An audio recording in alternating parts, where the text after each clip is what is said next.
Assalamualaikum Pak Bahar. Waalaikumsalam Pak Hermawan. Gimana Aduh, kabarnya nih?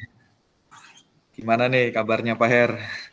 Alhamdulillah baik. Lama nggak ketemu Pak Ya, Bahar. sekarang kesibukannya apa nih Pak Her nih? Alhamdulillah di sekolah lagi banyak kegiatan. Sekarang jadi kesiswaan Pak. Sedang Alhamdulillah Pak Her. menangani anak-anak. Pak Her di SMA 2 Indramayu ya Pak Her ya? Iya Pak.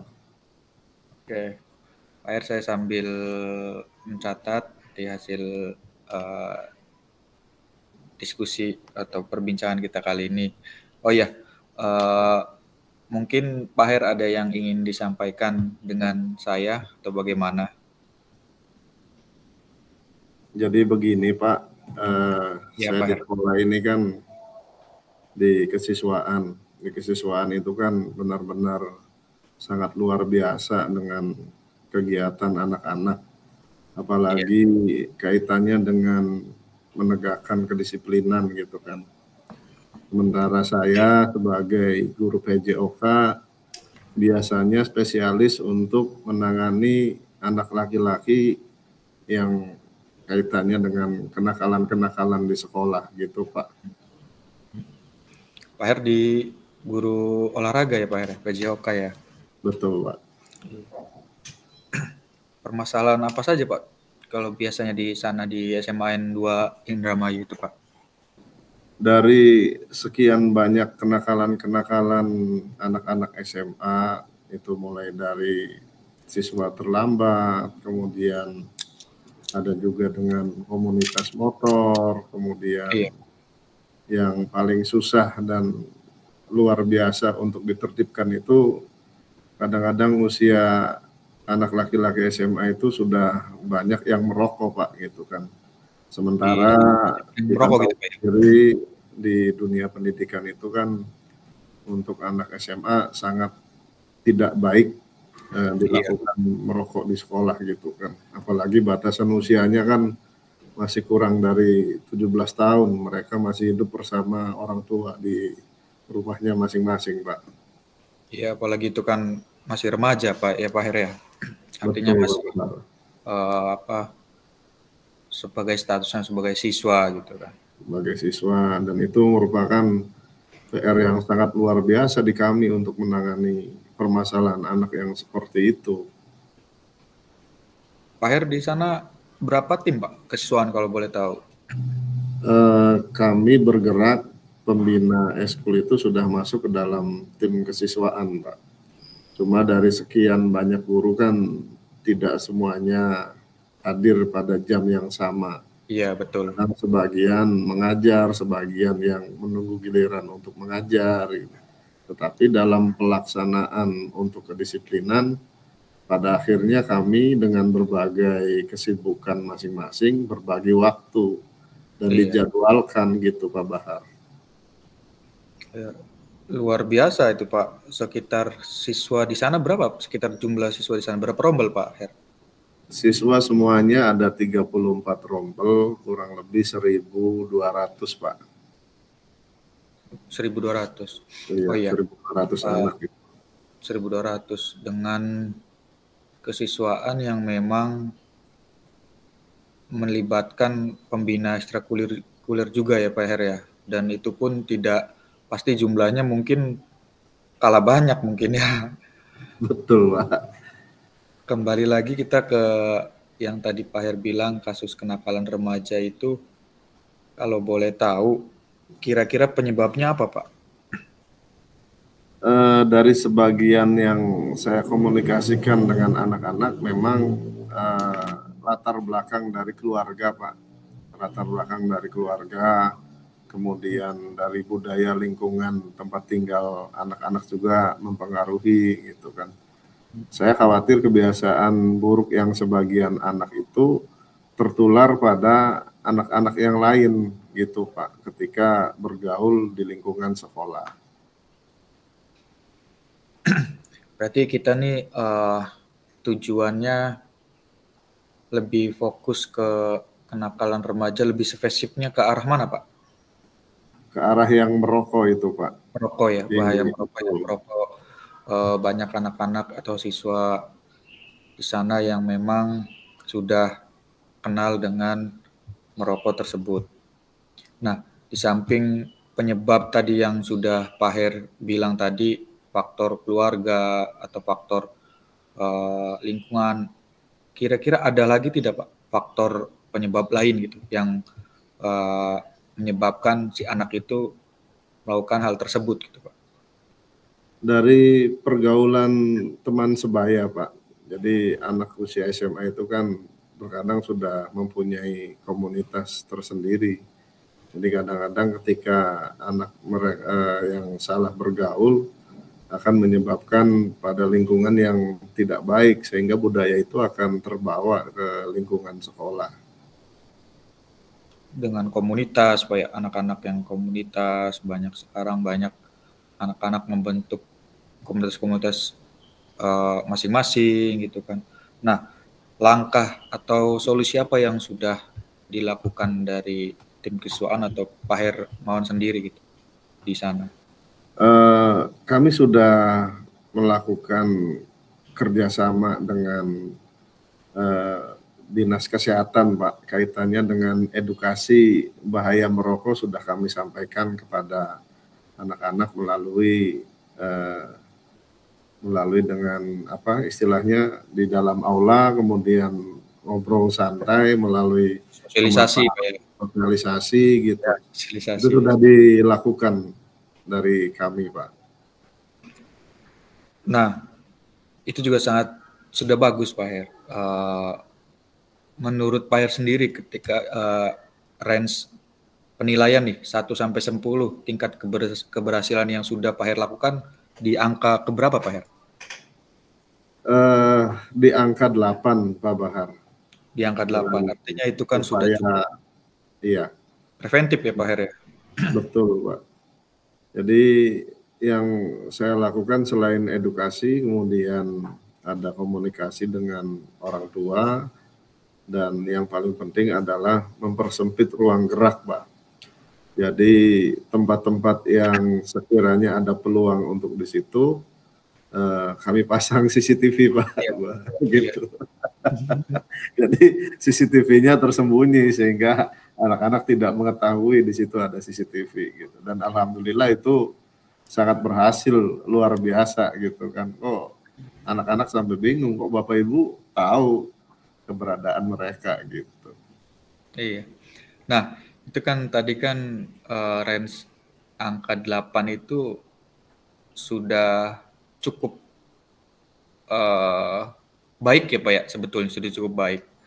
Kira-kira menurut Pak Her sendiri, Pak Her ini ingin angka berapa tingkat keberhasilan anak-anak itu? Kalau saya pribadi tentunya ini juga harapan dari teman-teman di tim kesiswaan kami. Kami ingin tingkat keberhasilan itu di angka 10, Pak. Jadi sudah benar-benar maksimal, Pak ya? Maksimal, tidak ada pelanggaran dari anak-anak itu ke arah sana, sehingga sekolah kami pun menjadi baik dan anak-anak sehat semua gitu kan.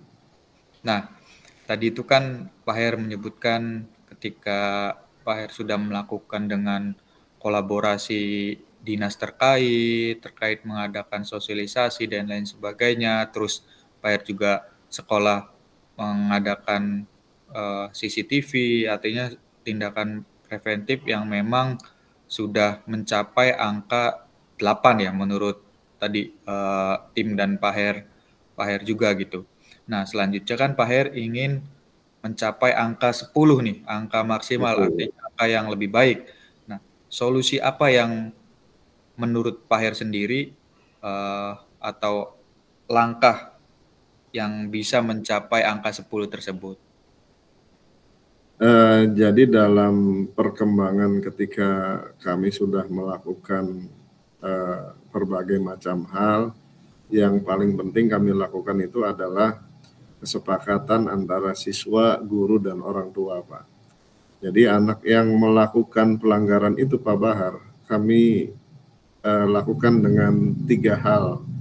Pertama, ketika anak diketahui seperti itu, kami berikan surat teguran, Pak. Itu yang pertama. Kemudian yang kedua, bila 2 kali melakukan itu, kami akan skorsing, Pak. Nah, yang ketiganya kami akan kembalikan ke orang tua, gitu kan. Dari 3 hal itu, alhamdulillah, capaian keberhasilan itu bisa di angka 10, Pak. Tapi itu hanya bertahan selama 6 bulan setelah melakukan pembinaan, kemudian keberhasilan tercapai pada saat penerimaan peserta didik baru, dan itu terulang lagi di kelas 10, dan kami harus melakukan itu secara berulang-ulang dan terus-menerus, sehingga pada akhirnya muncul dari teman-teman kakak kelas itu, jangan sekali-kali melakukan itu di sekolah ini, gitu kan, karena hasilnya nanti akan dikembalikan ke orang tua, gitu Pak Bahar. Nah, iya, baik, terima kasih Pak Her. Itu kan tadi langkah atau solusi untuk mencapai angka 10, angka yang memang tingkat tinggilah, sudah mencapai maksimal dengan cara 3 tadi, mungkin surat teguran, skorsing, dan yang ketiga itu dikembalikan ke orang tua. Tapi itu kan menurut Pak Her nih, apakah itu tadi Pak Her bilang bahwa itu akan terulang lagi ketika tahun ajaran baru. Nah, ada tidak nih dari Pak Her sendiri yang supaya tahun ajaran baru itu tidak akan terulang lagi? Artinya itu kan butuh konsistensi.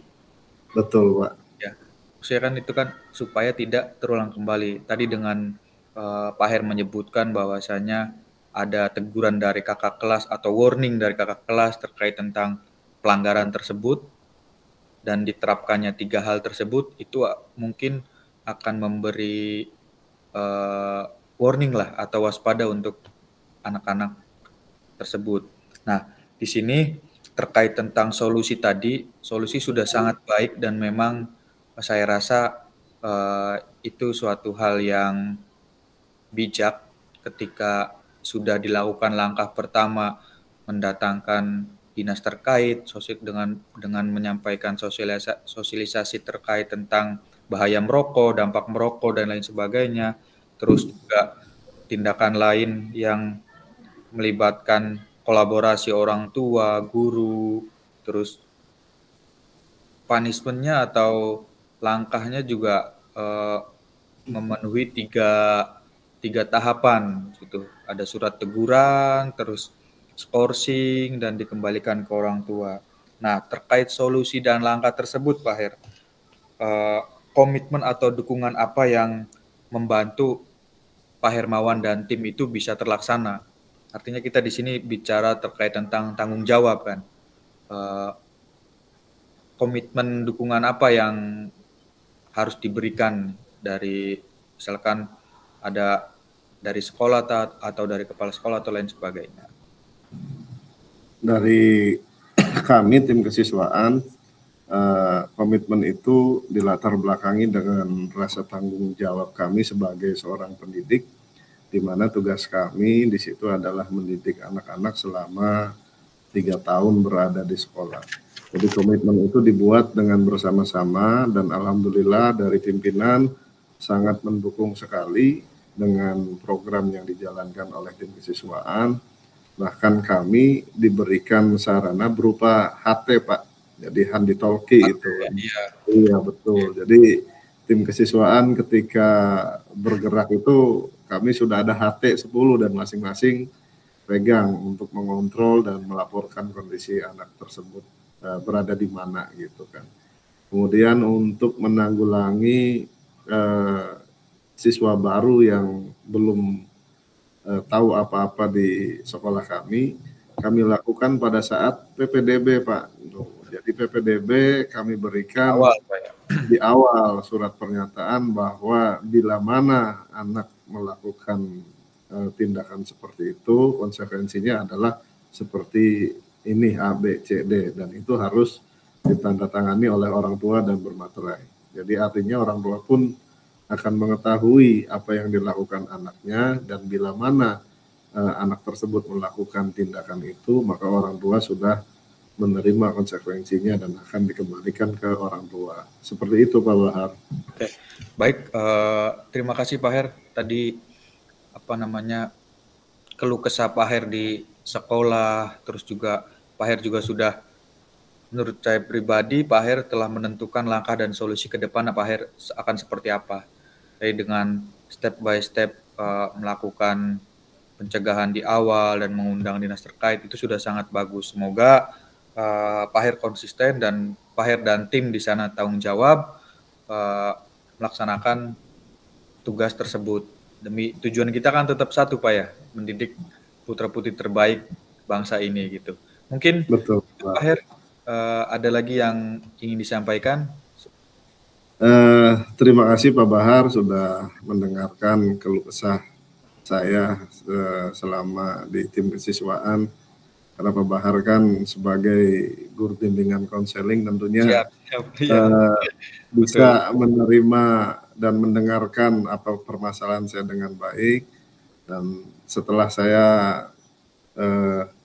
berbicara dengan Pak Bahar, alhamdulillah sudah semangat lagi nih untuk mendisiplinkan anak-anak. Minta doanya Pak Bahar. Ya, mudah-mudahan tetap semangat Pak Her, ya bisa tercapai terus gitu kan tujuan dalam mendisiplinkan anak-anak. Amin. Terima kasih Pak Bahar. Ya, semoga kita bisa berkolaborasi lagi di lain kesempatan. Terima kasih Pak Hermawan. Assalamualaikum warahmatullahi wabarakatuh. Waalaikumsalam warahmatullahi wabarakatuh.